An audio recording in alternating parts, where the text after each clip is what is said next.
Good morning, everyone. This is Don Doster, CEO of G Behavior and Rival Health. I have 11:01, so we're going to go ahead and get started. Happy Monday, everybody. I hope everyone had a great weekend. I really appreciate you taking time. I know how busy everybody is to join us today to learn how to successfully run an OSHA compliant rewards program. Give you a little bit of an idea of what we're going to do here today. First is, if you have any questions, you'll notice that there's a question tab. If you'll just type your questions in there at the very end of this webinar, I'll do the best I can to go through those and answer those questions. I'm going to tell you just a little bit about our company. I'm not going to spend much time on that at all, and I'm going to jump right into the meat of this presentation as to what you need to do to make sure that your program is OSHA compliant and is viewed by OSHA as a positive program. So just a little bit about our companies. I started G Behavior back in 2003. I went to Elon University in North Carolina. I was a psychology major.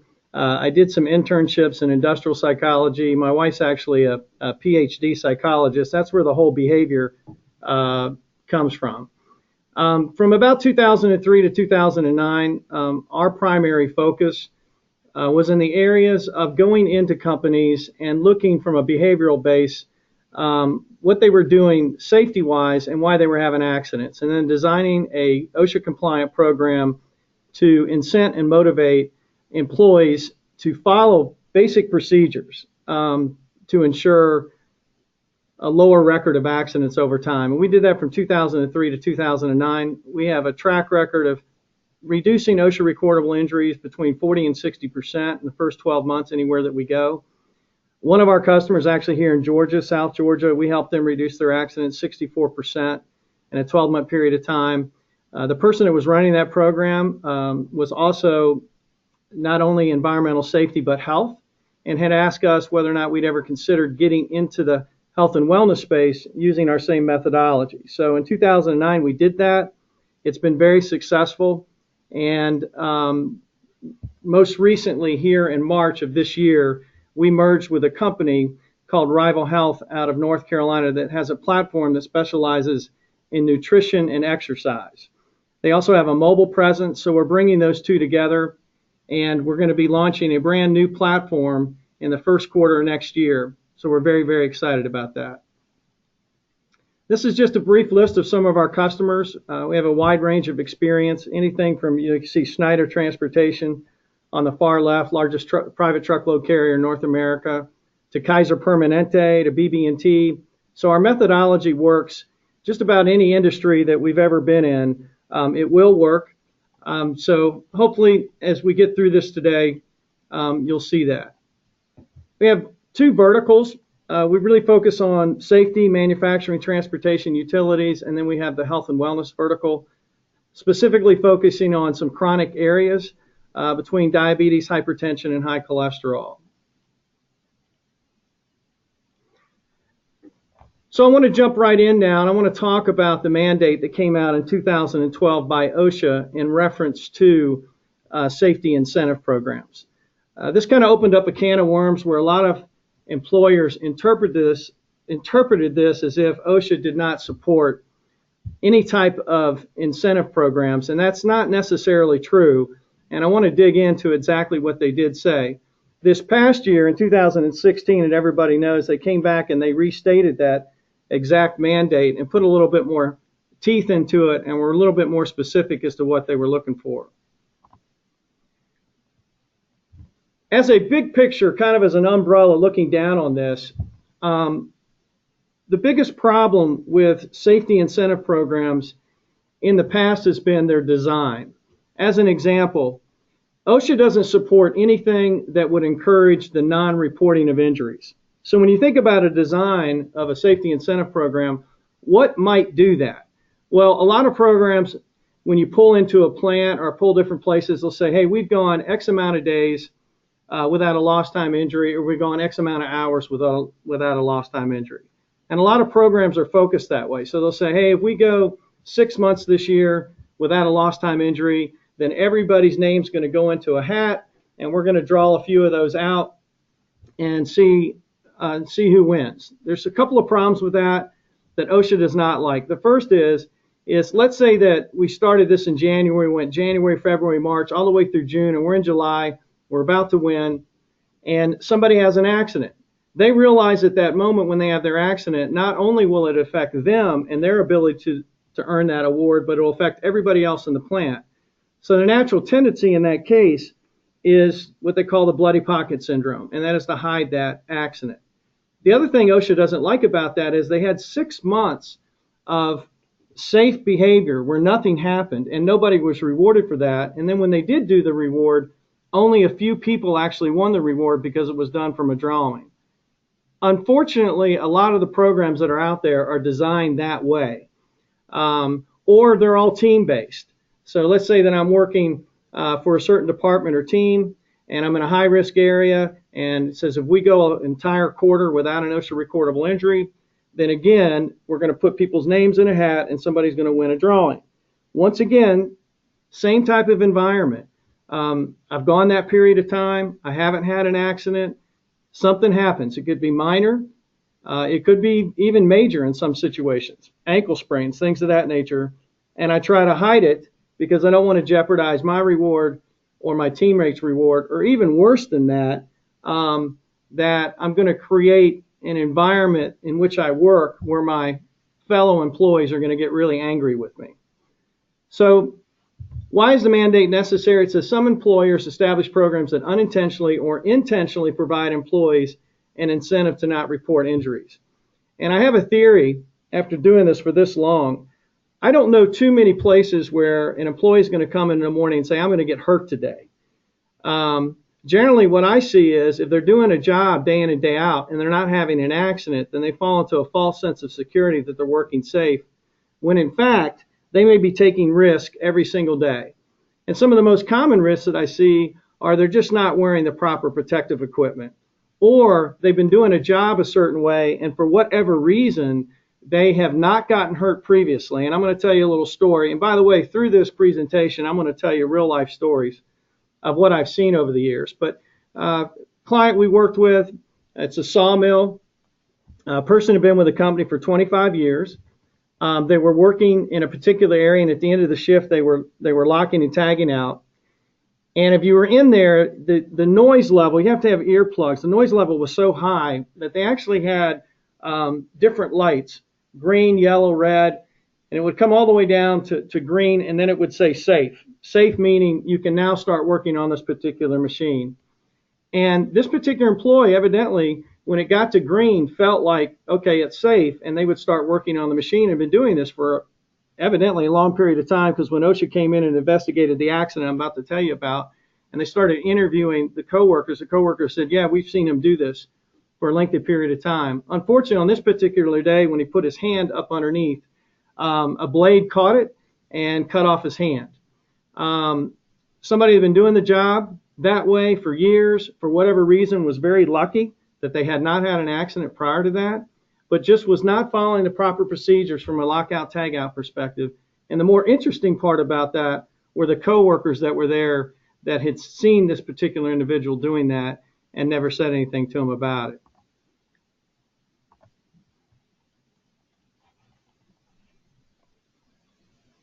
So here's some misconceptions. The first one is OSHA considers employer safety incentive programs to be disincentive policies and practices and looks unfavorably upon their use. Well, that's absolutely true when it comes to the types of programs that I just mentioned and the way that they were designed. But it actually says also in the mandate that there are better ways to encourage safe work practices, such as incentives that promote worker participation in safety-related activities. I'm going to call these leading versus lagging indicators. Anything that has to do with behavior in general, as far as what you want somebody to do, they are going to support that program 100%. One of the programs that I really like is this particular construction company we're working with. They actually call it the Good Catch program. And the superintendents, foremen, supervisors all have these, for lack of a better term, good catch cards. And as they're walking around, they're looking for what's right. As an example, in this particular construction site, they had some problems with grinders, people not wearing their full shields. So as they were going around, it was a common practice. People were working on grinders on a regular basis. When somebody was actually doing everything correctly, then they'd walk up, they'd hand them this card. It was like a lottery ticket, and they'd scratch it, and it would be a certain amount of points. And on the back of it, they could actually put, hey, I'm giving this to you because of these reasons. You took your break, you cleaned up the area appropriately. One of the things I've seen oftentimes when somebody's working on something, they'll take a break, they don't clean it up, somebody comes by, they trip on a cord. But OSHA loves those kinds of programs because you're recognizing somebody right on the spot for the exact behavior that you're looking for. Back to telling you some stories as far as how behavior is changed. If you're a parent, you can really relate to this, and I believe parents are behaviorists in general. But I believe that after all that psychology, that behavior has changed in one of three ways. First of all, and I want you to think about your kids here for a moment, recognizing the desired behavior that you're looking for as close to when it happens as possible. So when I think about my son, who now is in college, but when he was younger, and I said, okay, I'm going to give you a reward for completing this semester and getting all A's. And that's the only time that I reward him is at the end of that. If I want him to get all A's, I've got to look at the activity and the behaviors that goes into that. Proper planning, actually doing the homework, studying for certain periods of time. If he needs extra help, going and get the extra help. But recognizing him for that, which are the behaviors that are going to lead eventually to him having good grades. The next area of behavior change, I believe, is what I call internal motivation. And that is that everybody's motivated a little bit differently. Some people are motivated 100% by being recognized for the behavior that they're looking for, very similar to the program I just told you about with the construction company. Other people are like, okay, if I do this, what am I going to get? What's going to be there for me? Which is basically the reward part. And with my son, it's changed over the years. When he was a young little boy, it was Power Rangers. And then as he got older, it was other things. And then the third component when you run a program is, what is the corrective action component? And a lot of people are afraid that they can't discipline or provide any discipline whatsoever regarding employees if they commit unsafe practices.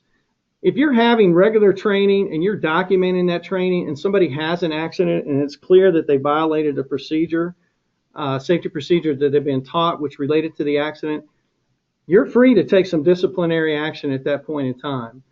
It's just not in a situation where you're discriminating against an employee for reporting anything. So the third part of that is corrective action. And the little funny story that I like to tell about my son is that when he was 4 years of age, we had a Christmas tree. It was a little bitty Christmas tree you plug into the wall. And I bought him a baseball bat for Christmas. And he was standing there. He was about 4.5 years old. And he looked at this Christmas tree. And he was about to hit it with that bat. And I said, my son's name is Hunter. I said, Hunter, if you hit that Christmas tree with that bat, you're going to go walk right over here into this corner. You're going to sit in timeout. And he looked at the corner and he looked back at me and he stepped in to that tree and knocked it clear across the room and walked right over and sat in timeout. The point of that is this, is that he says, timeout, is that it? You know, that's as bad as it's going to be. The payoff here for me to hit this tree across the room is well worth it to walk over there and sit in timeout. So one of the things I like to say is employees are no different. They'll fall in one of those three categories. I either want to be recognized, what's in it for me, or if I don't do this, what potentially can happen.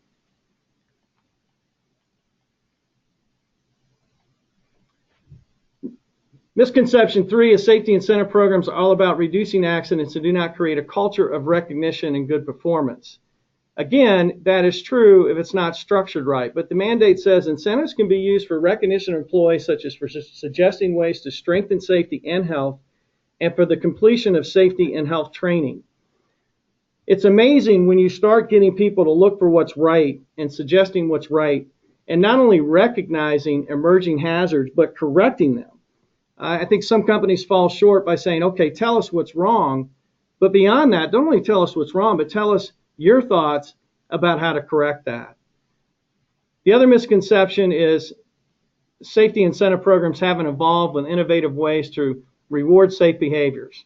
The most effective rewards are the ones chosen by the employee. Limited choice of rewards has little impact on employee behavior. I'm going to spend a little bit of time on this because I want to talk to you about my experience. when we first got into this, we really didn't care what it was going to take to motivate people. We were 100% convinced that cash was the way to go. In fact, we actually did surveys that said, what's going to motivate you to work safely and do the things that we're talking about? And it came back as cash. So that's what we did initially, and it caused all kinds of problems. First of all, it was perceived as a compensation program, which meant over the years when we changed it, if we changed any type of the compensation whatsoever, it was received very negatively. The second part of that is when someone was successful, they never shared their successes with someone else because they felt like if they did, it might jeopardize their bonus down the road, because this person would go and complain and say, why did this person get this particular bonus?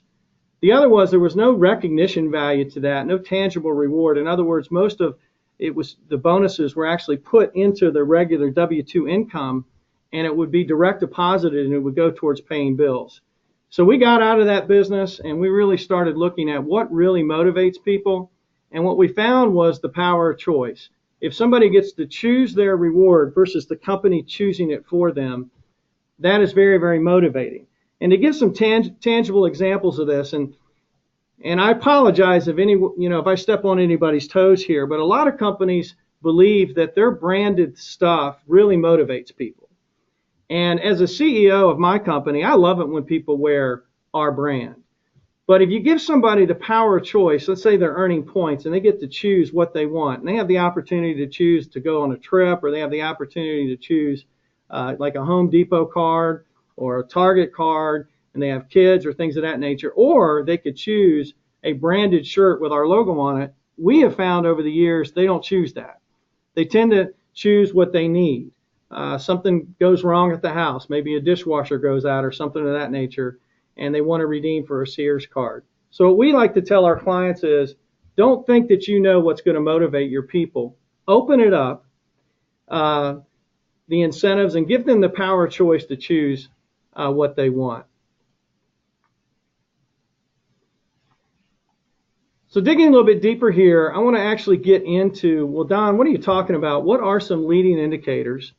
And what could we actually put into a program that OSHA would support, and what kind of behaviors can we reward people for? So safety programs should be behavior-based, provide incentives for safe practices. So these are just some high level. I'm going to talk about two different areas. These are in general. And then I'm going to talk specifically about the transportation industry. I don't know if anybody on the phone's in transportation, but I'd like to talk a little bit about that. First, and probably paramount, is wearing the proper protective equipment. It's amazing to me how many times I will go in and study a safety program, and I'll look specifically by job, and I'll look specifically by PPE, and how when I'm talking to the safety team, yes, you're not going to find anybody out here not wearing proper PPE. And every single time I go anywhere, I see it. And it could be as simple as somebody has the wrong colored hard hat on. Some people will say, well, what's the big deal about that? Well, hard hats are structured to basically show the experience level of people working. Like if you have a white hard hat on, that probably means you're at some type of supervisory role, whether you're a foreman or superintendent. If you have gray, oftentimes that means you're in the maintenance area. If you have yellow, that means you've been with the company for quite some time. If you have red or blue, generally means you're new. You don't necessarily know how to do everything, and it's key that you've got people around you, somebody with a yellow hard hat on or a white hard hat on, to watch you and observe your behaviors to make sure that you don't make a mistake. I've been to places where everybody's got a white hard hat on, and then you go and interview people and say, when did you start? Well, I started 3 weeks ago. Well, why do you have a white hard hat on? Well, I forgot mine today, and so the supervisor went out and grabbed one out of the back of the truck and gave it to me. Another thing that I see, and I see all kinds of certain types of PPE issues, but cut gloves. You'll go into an area and you'll look at an area where there's a heavy possibility for lacerations. And one of the things I love to do is look at the cut glove level and say, okay, this is a level where it should be 6 on a cut glove. And I'll see the guy's got a level 1. And I'll say, well, why aren't you working with the 6? Well, they didn't issue it to me, number 1, or 2. I've been doing the job for a long period of time. I know what I'm doing. I don't need it. Or probably worse, it's bulky. It slows down my productivity. Another one real quick is fall protection. I remember recently I was at a trucking company. Guy was on a flatbed truck. It's about 4.5 feet in the air. He had fall protection on, but when I looked at the length of the strap, it was about 15 feet long. And I asked him, I said, hey, if you fall off, do you think that thing's going to catch and catch you? Absolutely not. So, he got like 98% there, but wasn't there the whole way. The next is weekly toolbox talks. I can't stress this enough, the importance of one of the things that we're starting to do is ask employees to report on who gave the toolbox talk, what was the subject matter, was it on slips, trips, and falls, and sometimes even giving them quizzes. To make sure that whoever gave the toolbox talk is covering the content correctly, and B, making sure that the person listening actually heard what they were saying. Participate in any type of training opportunities, video education. We generally every single month we'll have some type of educational video as a part of our program. It has a lot to do with that work environment. It could be, as I mentioned earlier, slips, trips, and falls, ladder safety. In the transportation area, it could be driving into, hazardous weather, things of that nature. Reporting and correcting emerging hazards. I talked a little bit about that earlier. Not only reporting, but what do you offer up as a way to actually correct it? Inspection compliance and scores. This is a great team-based metric where you can actually come up with a checklist. I'll tell you a little bit about what some of our companies have done. Is they will actually have random people that they don't know who they are, and they'll have a checklist. And at any given time, they could come around and they could actually go through the checklist to see whether or not you're meeting all of the safety compliance and inspection in your particular area, and then they'll score it.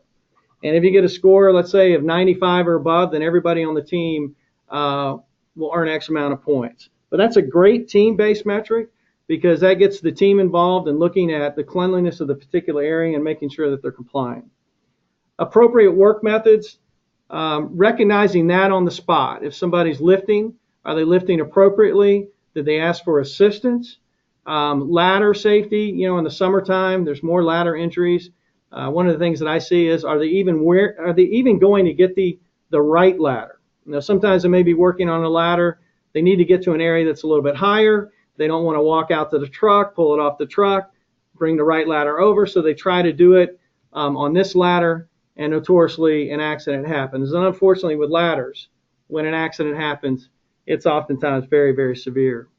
Lockout, tag out. What I'm finding with most companies now is it's just unacceptable not to lock out or tag out correctly.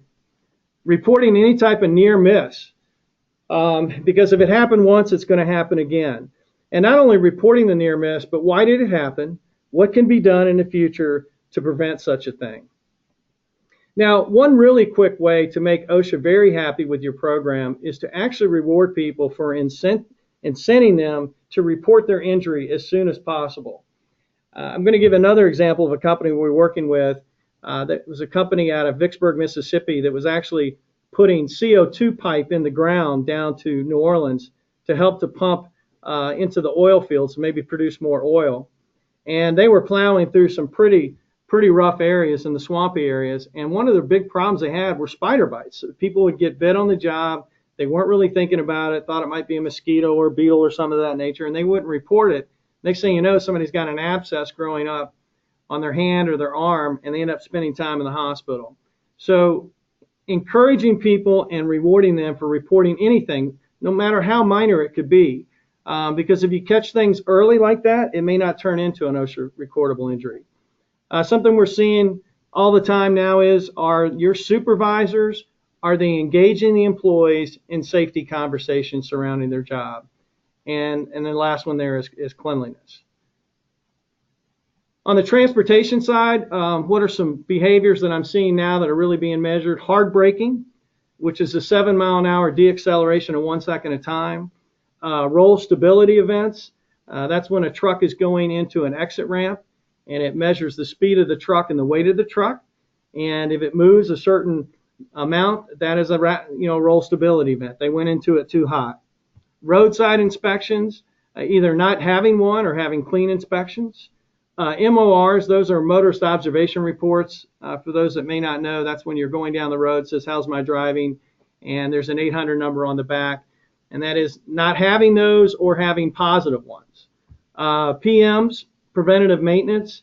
Oftentimes, accidents happen because the truck's not mechanically in the shape that it needs to be.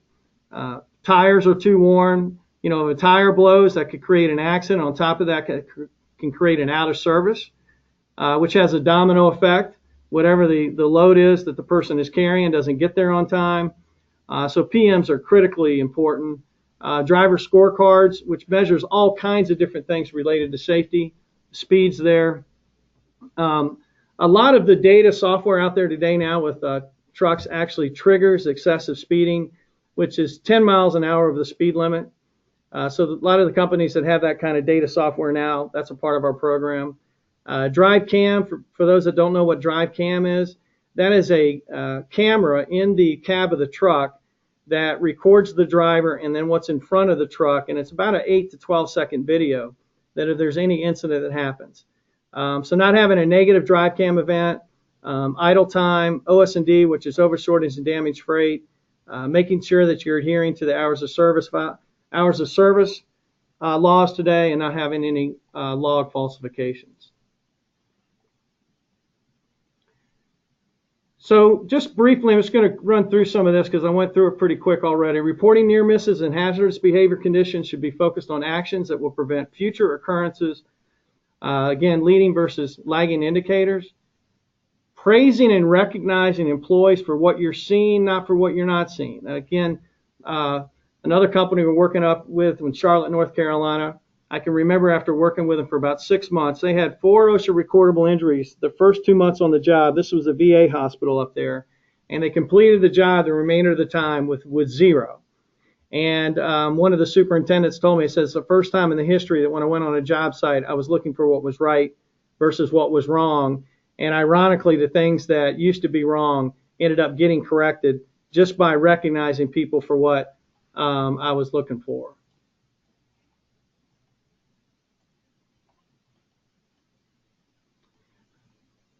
Reward employees for a wide variety of safety activities, you know, looking at what you want to accomplish.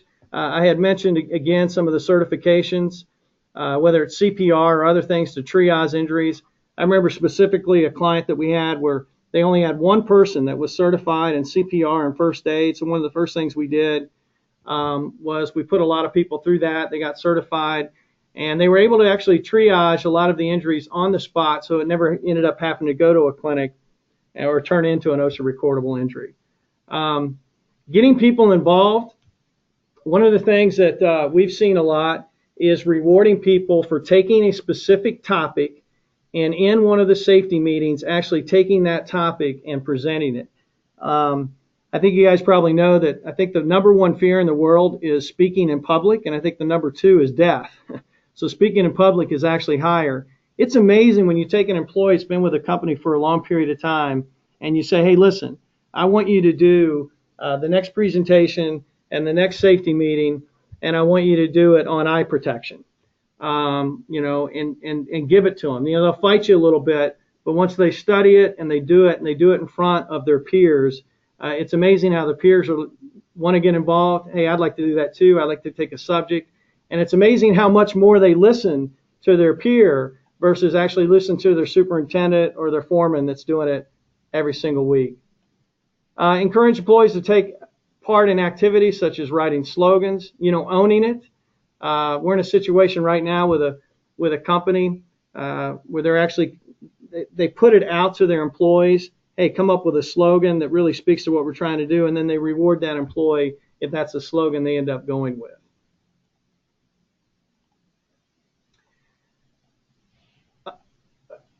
The other, which may seem minor, but it's amazing how often does the safety committee change? Is it the same people? Because it can get stale. You know, rotate that out as much as possible. Quiz them. Ask them to come up with things that are wrong in their area, whether it's an engineering defect. Point things out. Ensure leadership. It's frustrating for me when I walk into a place and I see the very first mat when I walk in says safety's first. And then as I'm walking out, here comes somebody out the side door here. And this actually happened to me. I went in, the mat said safety first, and there was a guy coming out and he had a towel around his hand. and you could see blood coming through it. So just because there's a safety slogan that says safety is first, is it really first? Or is it productivity? And trying to get a culture around, no, safety is really first, because we believe that if we're safe, we're going to produce a more quality product, we're going to be a more quality organization, and we can be productive. Those things go together. Again, I'm going to speak real life situation. A company I've been working with for probably 10 years. That first year I went in, they had 65 OSHA recordable injuries. Last year they had 3. 10 years ago when we went in, if we'd asked people there, hey, is this a culture where you believe you can go 0 incidents? And our thought is, if you can go a minute, an hour, a day without an injury, you certainly can put a year together. And they didn't believe it now, but they didn't believe it then, but they definitely believe it now, that it is possible.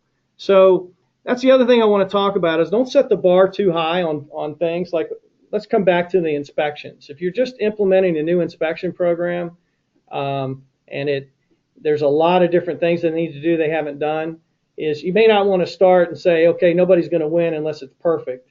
You might want to put a tiered level together from a scoring perspective. Okay, anybody over 75 to this is what they're going to get. 80 to 85 this, 85 to 90 to this.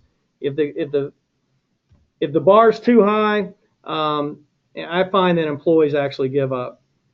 Back to the power of choice, make sure that you're using meaningful rewards that have tangible value, something the employee actually picks. Which speaks to this, trying to have a program that's not an entitlement. It's okay for employees not to win. What I mean by that is that if the reward is almost automatic and everybody gets it all the time, it really loses its emphasis, where if it's something that you need to earn. So just real quick, what's effective versus ineffective? To get maximum participation, make sure your program, there's a lot in there for an individual themselves to be able to do. We kind of have a theory when we design our program that 50% of the way that an employee will earn their safety points on our program is going to be based on what they do individually, 30% based on their team, and 20% based on how the overall organization is doing. And that's where we might build in some quality metrics on the organizational side. Again, make sure that the bar's not too high. They need to win, and they need to win pretty quick. Make sure your program has the ability to recognize people on the spot. That was back to that good catch. Reward them monthly, quarterly, and annually, and document your progress. Versus on the flip side is just choosing different groups, making it just very subjective, just organizational, only a few winners. Everybody works safe, but only a few people win. And then there's no association on the side that deals with the actual reward. Was there actually a relationship between, hey, I won this because I did this, versus I don't know how I got that. They need to know exactly when they receive a reward what they did to get there. And that's why I really liked that good catch program. This is, some of you may be familiar with this behavioral cycle. This doesn't just apply to safety, but it applies to any time that in your organization that you make a change. Maybe it's a change in standards or policies, or maybe it's a shift change. You go through these 4 stages of behavior change. The first is form. You introduce something new. I'm going to give an example. So you introduced a new shift. You know, the shift used to start at 7:30, now it starts at 7. It used to end at 7:30, now it ends at 7 p.m. So a 12-hour shift. The first thing that will happen is you introduce it. The second thing that will happen is the storm phase, and that's when people will come back and go, hey, I have daycare. My daycare doesn't open that early in the morning, and they're trying to get you to lower the bar or change everything to accommodate them. Back to children, it's kind of like when I mentioned to you earlier, hey, if you get straight A's, this is your reward. And your son comes back, your daughter comes back and says, well, what if I get straight A's in everything but biology because I'm flunking biology? They're trying to get you to lower the bar to accommodate them. What I try to tell people is once you write a program, whatever the program is leave it that way for a minimum of 6 months. I really prefer a year that you not change it, because you don't want to set a precedent that every time an employee complains, you're going to lower the bar to meet them. So when you talk about behavior change, who's trying to change behavior? Is the employee trying to change your behavior, or are you trying to change theirs? And then things get quiet. That's the norm phase. Okay, we introduced this. Gosh, for several months, people were coming to me every day and saying, hey, this needs to be fixed, or this is wrong, or I don't think this is fair. And now nobody's saying anything. Well, because you held the line, now things get quiet, and you go through kind of a quiet stage, and oftentimes it's misunderstood. That means people are working. So back to my son, I come home one day and I say, hey, where's Hunter? He's studying. You got to be kidding me. No, because in the storm stage, he was trying to set parameters around that. It was a fight. And then you begin to see the performance. So people ask me all the time, how long do we have to wait for that? It could be immediate, or it could be 6 months or a year, but definitely generally within the first 12 months, you will see a big change in your organization. I want to talk just briefly about taxes. A lot of people do not know that you can actually administer a safety rewards program that is non-taxable. It's amazing how many times I go into companies and they say, well, we don't do that because it's taxable. Like we don't give a gift card out because it's taxable. And it's not true. This is IRS Code Section 274. This was a part of the Tax Reform Act of 1986. And it specifically states for an Employee Achievement Award, which is safety and length of service, years of service, you have to have a qualified plan. Employee Achievement Award is given as a part of an established written plan which does not discriminate in favor of highly compensated employees. The reason this was written is, let's say that the company had a great year. They were extremely profitable. And rather than pay corporate income tax, they decided they're going to buy everybody a TV for Christmas. That's what they're trying not to have happen. That's why they have a qualified plan. So a qualified plan would be, this is our safety program, proper PPE, certain types of inspection scores, taking tests, getting OSHA certifications, participating on safety committees, recognizing when you see a qualified plan like that, then it's never going to be questioned. You can actually reward people tangible property up to $1,600 per year per individual, or $400 aggregate. So what do I mean by aggregate? If you were to have 100 employees in a company, and let's say half of those employees redeemed, and the average cost around that redemption fair market value was around 350 points, then it's not over $400. If the average across the 100 people of what they actually were awarded, if that average cost was over $400, then that part over 400 would be taxable.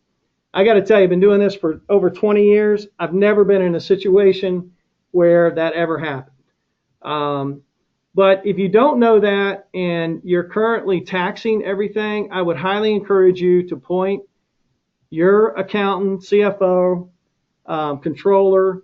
You can look this up, just as IRS Code, Section 274, Employee Achievement Award, because you can do things in the name of safety and length of service non-taxable. Travel is 100% taxable. So if travel is a part of your reward, that is taxable.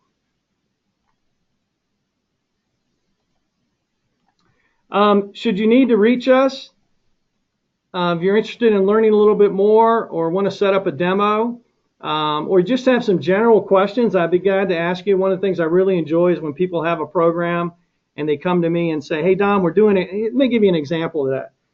Hey, Don, we're doing everything that you're saying, but we'll start with a bank. Like we'll start with a bank of points, and then as people don't meet that bank of points comes down. That's kind of demotivating. You know, let's say that you have a chance to earn like 50,000 points in a year, and then every time you mess up, that comes down. That's like watching your bank account go down. What I tell them is reverse it. For everything they do right, build up to the 50,000 points. That's much more motivating, and it sends a different message. So we would be more than happy to talk to anybody individually to help you with what you currently have, and obviously I mean, we are in the business of doing this. We'd love to have an opportunity to work with you. So if you have any questions, you can type them into the question area, and I'd be more than happy to do my best to answer those.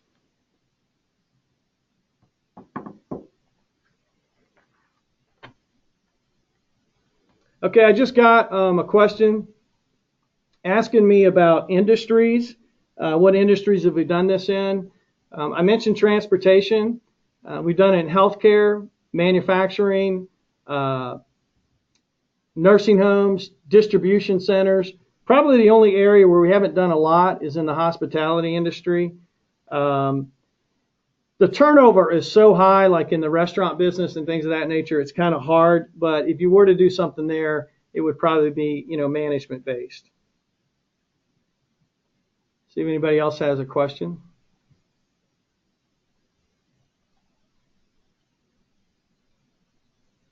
What do you consider to be instant points? So here's an example. Let's say that you're launching a new program, and you want people to attend to listen to the new rules. So if they came to that, that would be instant. Another way would be, let's say you're walking a job site, and one of the problems that you've had is either people aren't wearing the proper protective equipment, or like a wash basin area hasn't been clean, and you go and it's clean. You could recognize people on the spot for what you're doing. If you see somebody catch a near miss, here's an example of one. Somebody was working on a forklift, and they were picking up these pipes, and they weren't picking them up correctly. And it looked like some of the pipes could slip out the side because it was supposed to be hooked on both ends. And somebody came up immediately and said, hey, this is an accident waiting to happen. You're not hooking up right. Seeing something like that, immediately recognizing somebody on the spot for that, for catching something early.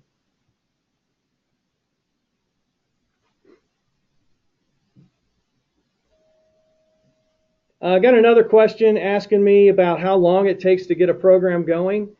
30 to 60 days. Generally, we like to use the first 30 days to really study the environment, the culture, come up with a program that's applicable to them. And then you use the next 30 days to really begin to tease it, advertise it. And also, we love to meet with leadership first to make sure that leadership is plugged in and they understand what to expect. When I mentioned the form, storm, norm, perform, we want to make sure the leaders understand, hey, you're headed for a storm if you did this right, so here's how we want you to address those questions.